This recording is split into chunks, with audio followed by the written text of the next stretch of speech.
Hello and welcome to the unboxing of the NEC101 Compressor Nebulizer by Omron Technologies. There is a picture of the compressor on the box itself. This device also comes with a 3-year warranty. There is some info at the back. This particular device has a compression rate of 0.3 milliliters per minute, making it one of the more efficient models in the market.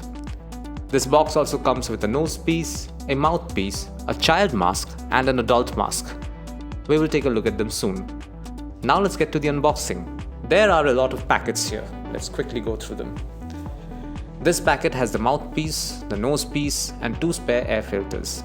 There are also 2 masks, one for adults and one for children. Let's quickly take a look at what else is there in the box. There are instruction manuals. Go through them at least once. Now let's take a look at the compressor. This is what it looks like. The big dial on the top right is the power switch. The hatch right next to it is where you put the air filters. It comes with a very standard power cable.